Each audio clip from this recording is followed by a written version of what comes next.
I'm Mark Miklich, Technical Product Manager for Small Character Technologies at Squid Ink.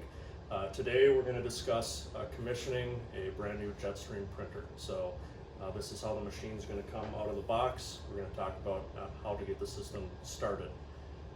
First thing we're going to do is we're going to remove some plugs from the system. There are 5 total hydraulic plugs that we're going to take out prior to commissioning the printer. So first thing we're going to do is go into the back of the machine here. All right, so first thing we're going to do is open up the back door of the printer. There's just 2 thumb screws on the back of the machine. We're going to loosen those up until the door opens. All right. And when we open up the back door, we're going to have access to the back of our hydraulic system. All we're looking for at this point is the largest diameter tube in the back of the machine. It'll be kind of tucked on the right-hand side. And when you locate it, you're going to see there's a large white plug in the end of this tube.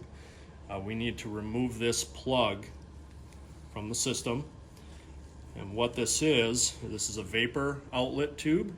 So this goes straight to our mix tank. What this is for is when we add fluid to the mix tank, any air that we displace will escape out of this tube, and then any evaporation of solvents will also escape out of this tube too. So last thing we do after we pull the plug is you'll see on the bottom of the chassis there's a barb fitting here.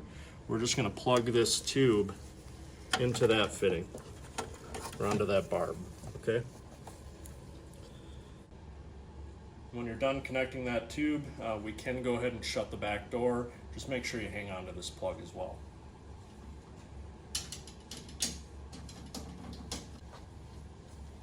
All right, next we're going to go to the front of the machine. We're going to open the front door, and we're going to remove the ink and makeup cartridge pin socket assembly plugs. So if we go on the front of the printer here, you'll see there's a plug on each side. Those just slide right out. And that's it. That's all we need to get out of the controller at this time. When you are removing plugs from the printer, we always recommend just hang on to them. So a little plastic bag is okay to just store your plugs in. And then there's plenty of space inside the cabinet here. You can just stick your plugs right inside the machine. All right, the final 2 plugs in the system are actually inside the printhead here. So what we're going to do is remove the printhead cover sleeve. So see there's a thumb screw or a locking screw on the sleeve. We just loosen that up and we can slip the cover right off. And the 2 plugs we need to remove on the printhead are fairly small. There's a nozzle plug right here. This actually slides over what we call a charge electrode, but its job is to seal off the front of the gun body or the nozzle. This slides straight up. You might have to wiggle it a little bit. Comes right off. Again, add this to your bag of plugs in the machine, so hang on to that. And then the plug is blocking off this little tube right here. We're just going to go ahead and pull that out, and we're going to go ahead and save that with the rest of our plugs. All right, when you've removed the plugs from the printhead, we're going to go ahead and put it back in the sleeve. And we just line this locking screw up with a little threaded insert right here.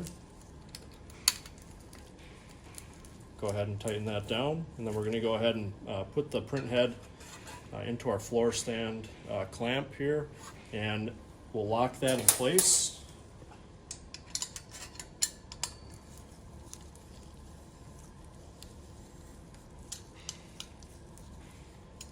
All right, and then it's not a bad idea when you first commission one of these printers, just put a little catch tray underneath the head. We may have a little bit of air or a negligible amount of ink that can kind of burp out when we first start up the printer. So these catch trays will be in your cleaning kit that comes with every machine. Again, not a bad idea just to place it under the head really quick. Now that we've got the plugs out of the system, we're going to go ahead and put our ink and makeup cartridges into the machine. In order to do that, we're just going to go back in to the front of the cabinet through the front door. And you're going to see we have an ink and makeup slot clearly labeled. Go ahead and slide the cartridges in. You're going to feel a little bit of resistance when you start to put the cartridge in. Just go ahead Push it forward until it stops. It goes for both cartridges. Okay. And then we just make sure that that front door can close properly. Okay, at this point it's okay to plug your system in and turn it on. So there's a power switch on the right hand side of the machine, right above the power cord. Just go ahead and flip that up and our printer will begin to boot up. This just takes a few moments for it to launch the software. Okay, so this is what you're going to see once the software has booted up. This is kind of your home screen. You'll notice that the system is recognizing that the mix tank is empty and it's asking us to confirm if we want to add ink. So we've got our ink and makeup cartridges in, so we're good to go. We're just going to click yes, and it's going to take about 4 to 5 minutes to fill the mix tank.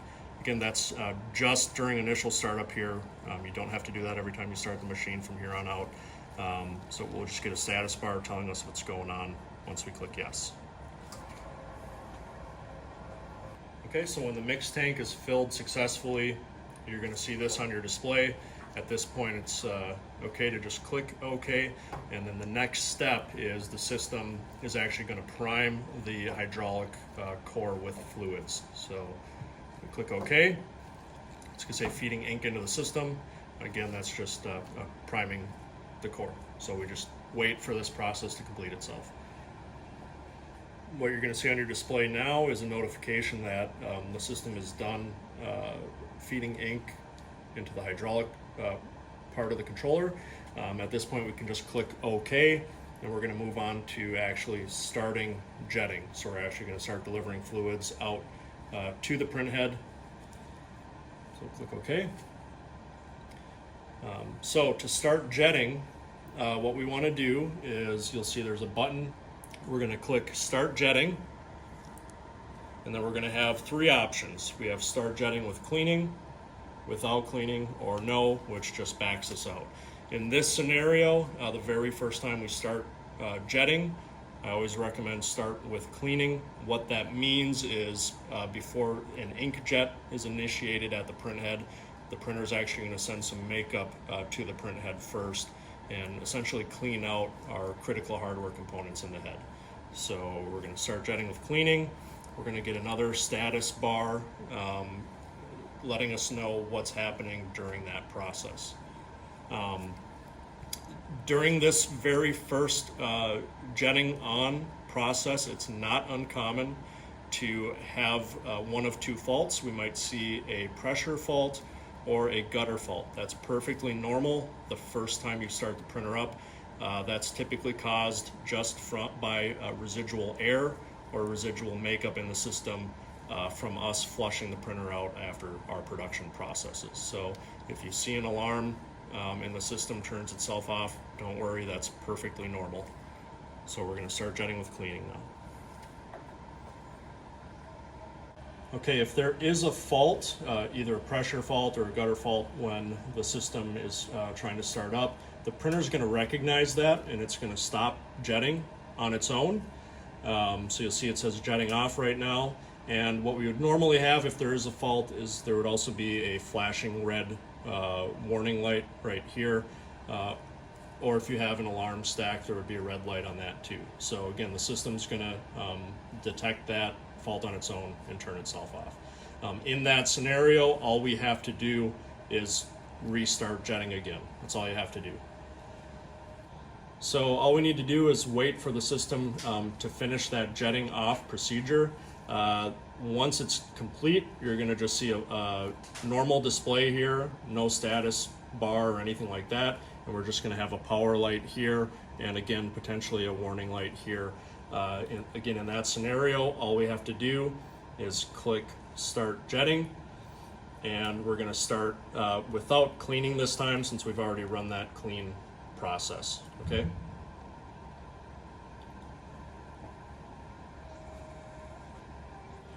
Okay, when the system starts jetting successfully, what you're going to see is, again, no status bar on the display. We're actually going to see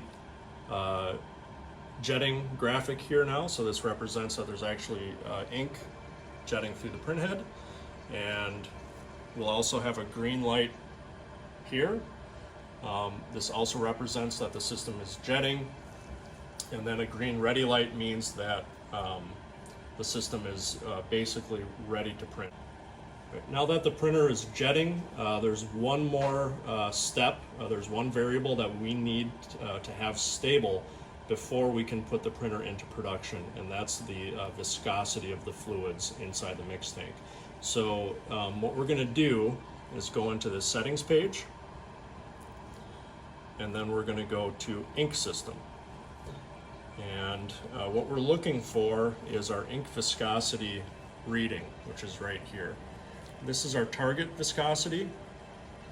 This is our current viscosity. The system is automatically checking the viscosity of the fluids every 3 minutes. All we need to do at this point in time is allow the printer to run and manage the fluids until we get within 10% of our target viscosity. So basically, once this number reaches 50, we are okay to install the machine and start running production with it. It's not uncommon when the system is managing the viscosity on its own when you first start the printer.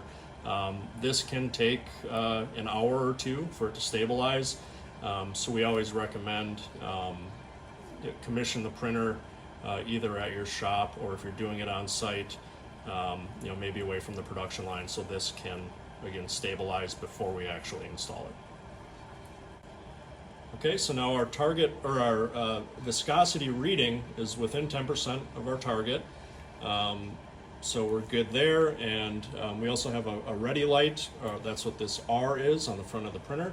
When those two items are stable, we are okay to install the printer and start printing.